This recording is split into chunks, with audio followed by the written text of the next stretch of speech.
This battle, this war, we are going to win it, and we are going to overcome imperialism, which activated these terrorism in our region, to hope to bring us back in these colonial times, to maintain us under their yoke, to exploit us until the end of time. Africa is waking up, and no one can still close the eyes of Africans on our realities. No one can still come to divide us, to impose on us what they want. That's why we have done everything to be here today to speak to you, but also to come and wish good luck to President John Mahama. We will work together to strengthen cooperation between Burkina Faso and Ghana, and also between the AES and Ghana, because we have many challenges together and we have always been able to overcome them. There is no reason why we are not united and that we block imperialism. Stay united, and show your Burkina Faso wherever you are. Thank you very much. Captain Ibrahim Traoré, the young and dynamic leader of Burkina Faso, delivered a powerful speech in Ghana that has reverberated across the African continent. Known for his assertive rhetoric and progressive vision, Traoré's address highlighted the urgency of African unity, the need to dismantle neo-colonial structures, and the empowerment of African nations to control their resources and destinies. His speech did not just inspire the masses, but also posed a direct challenge to the status quo maintained by African leaders and international powers.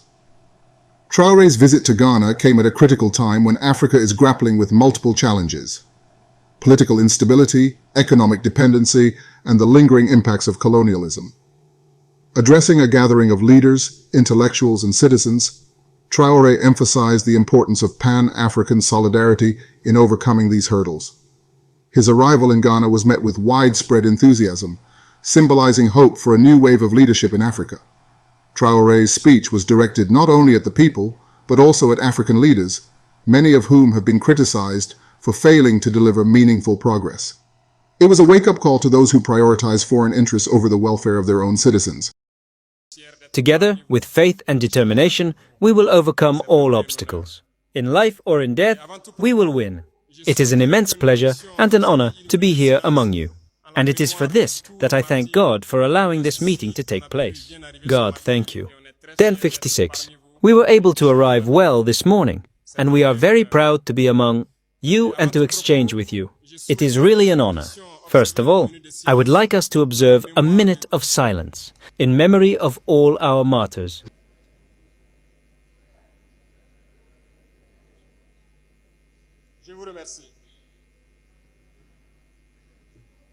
I would like to wish you a happy new year, 2025. May God bless you and grant you a healthy life.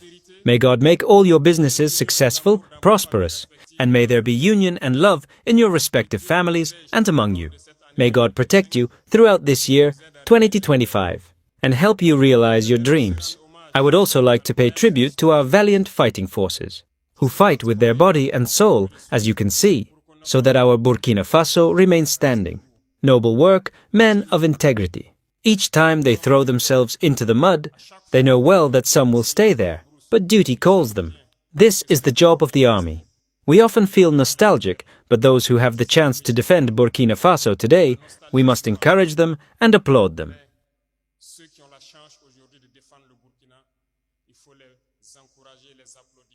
When they leave, we will not cry for them, and we will have pity on our fate. If we cry for them, we must avenge them. Pay tribute to them as much as you can, because it does not allow anyone to get up and leave their homes to face the dangers, knowing well that they may not return in the evening. But this is what they do every day, and they have sworn to defend our dear country until the supreme sacrifice. And the fighting forces hold their bet. Today, more than ever, our armed forces go wherever they want. At the moment I speak to you, there are several operations through several groups, and we are inflicting colossal losses on the enemy and pushing him back little by little out of Burkina Faso. This battle, this war, we are going to win it, and we are going to overcome imperialism, which activated these terrorism in our region, to hope to bring us back in these colonial times, to maintain us under their yoke, to exploit us until the end of time. Africa is waking up, and no one can still close the eyes of Africans on our realities. No one can still come to divide us, to impose on us what they want. That's why we have done everything to be here today to speak to you, but also to come and wish good luck to President John Mahama. We wish him good luck because the challenges are numerous. Many challenges await him, and I wish that you can accompany your brothers here. Pan-Africanism is a rather complex, but you, people, it is quite easy for you to lead this Pan-Africanism. Well, because the people must love each other. The people must support each other. The problem very often of Pan-Africanism is among us, leaders, but we are going to put everything in place so that the leaders can go in the direction of their people, because the peoples are already integrated, they are Pan-African. If today, Ghana decided to bring President John Mahama to the head of the country, it is a strong message, and I wish that you, Burkinabe, living in Ghana, you can accompany President John Mahama. The task will be difficult. There are certainly challenges to come on the security level, on the economic level. I wish that you can accompany the forces of defense and security in Ghana as much as you can, both on the intelligence level and on the economic level as you can. Support them as if you were supporting the Burkinabe armed forces. I'm telling you something, the challenges can be very numerous. In no case should you lose hope. You must accompany them and help them on all levels. One nation does not survive as long as it does not have a strong army. This is why I reiterate to you to support the forces of defense and security in Ghana. It is they who can help the country to rise to the economic level and to flourish. Then, I urge you to love the people here, to live in perfect symbiosis, in perfect harmony, as you are already doing very well. As I said, the peoples are already integrated. The problem is at the level of the leaders. Continue in this sense. Support your brothers in Ghana. Support them as much as you can. 1650. And above all, show this integrity. A country of integrated people must be a model. Burkina Faso must not create a problem. Burkina Faso must be a solution. You have always known how to behave through all your leaders here. Wish this dynamic to continue and that you can accompany the new president in his enormous task to revive the country's economy and above all, to defend this country. We will work together to strengthen cooperation between Burkina Faso and Ghana, and also between the AES and Ghana. Because we have many challenges together and we have always been able to overcome them. The arrival of the new president must be a moment for us to warm up these relations and to bring them to the highest level. In the coming days, we will be able to see what can be done for the benefit of Burkinabe, of the interior as well as of you who are here.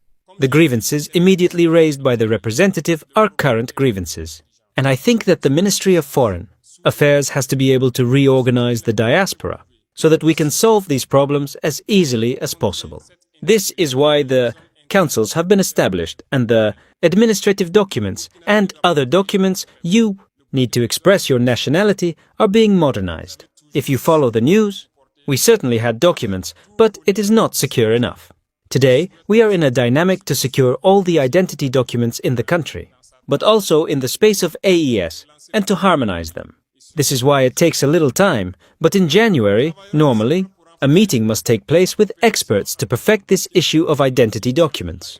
And we hope that by then you will be fully entitled to have your nationality, as it should be for Burkinabe. We are committed to making this possible.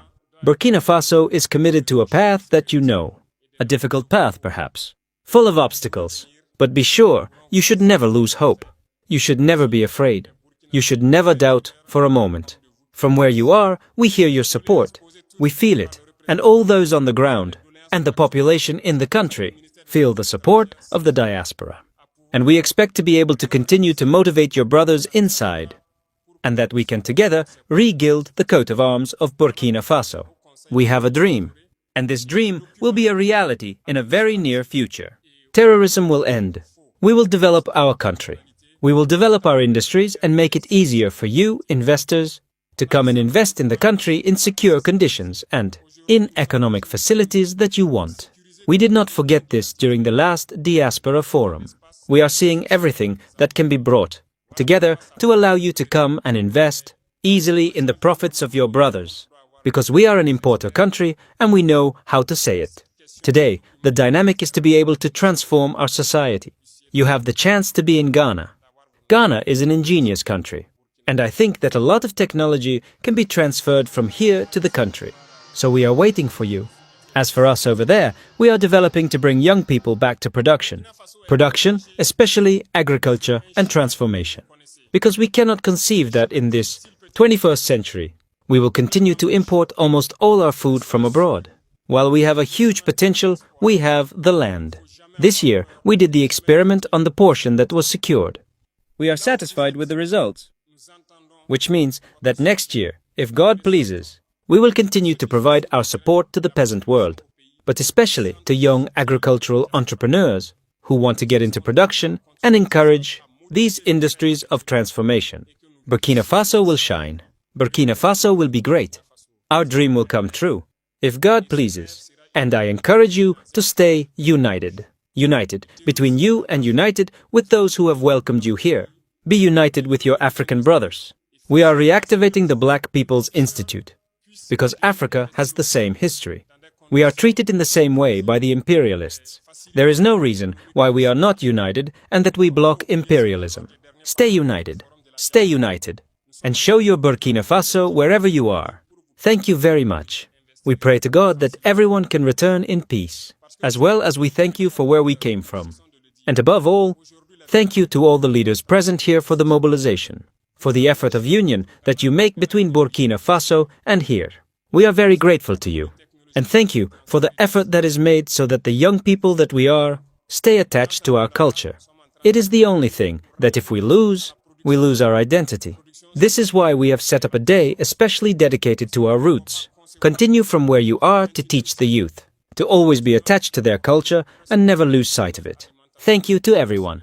May God accompany you in all your works. May God protect you throughout the year.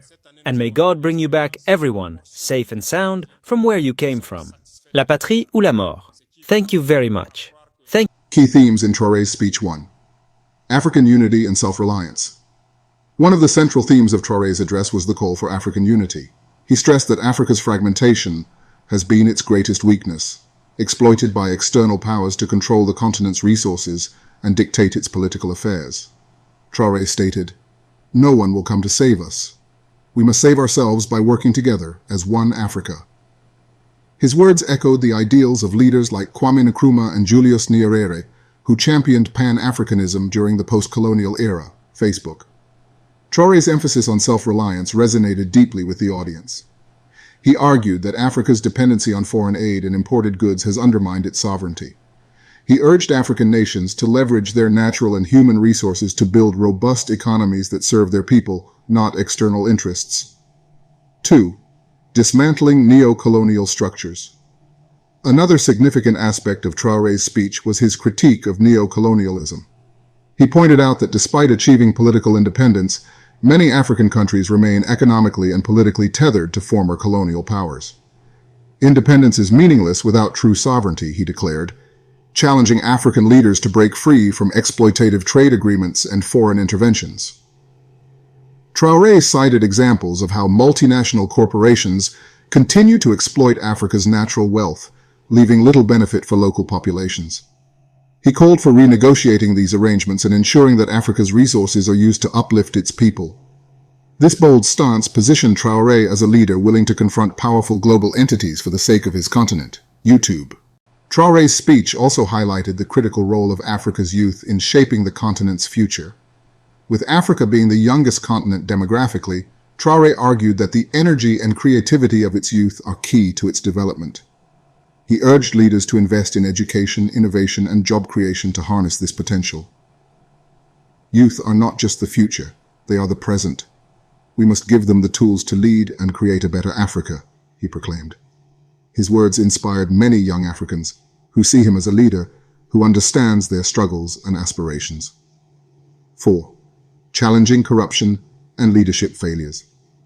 In one of the most striking parts of his speech, Traoré directly addressed the issue of corruption and leadership failures in Africa. He criticized leaders who prioritize personal enrichment over national development, stating that such behavior undermines the trust of the people and weakens the fabric of society. Traoré's candor was a rare departure from the usual diplomatic tone of African leaders' speeches. His willingness to confront these issues head-on earned him admiration from many, but also discomfort from those implicated in his critique. Traoré's speech resonated with millions across Africa, particularly the youth and marginalized communities who have long felt ignored by their governments. Social media platforms were flooded with clips of his address, with many praising his courage and vision. His words have sparked discussions about the kind of leadership Africa needs to achieve its potential. Conclusion: a turning point for Africa? Captain Ibrahim Traoré's speech in Ghana was more than just a political address. It was a rallying cry for a new era of leadership in Africa. By addressing issues of unity, sovereignty, and accountability, Traoré challenged both the people and the leaders of Africa to rethink their roles in shaping the continent's future. While the road ahead is fraught with challenges, Traoré's vision offers a blueprint for a more self-reliant and united Africa. His speech serves as a reminder that transformative leadership is not just about policies, but also about inspiring hope and action among the people. As Africa navigates its path forward, Traoré's words will undoubtedly remain a source of inspiration and a benchmark for what true leadership can achieve. Thanks for watching.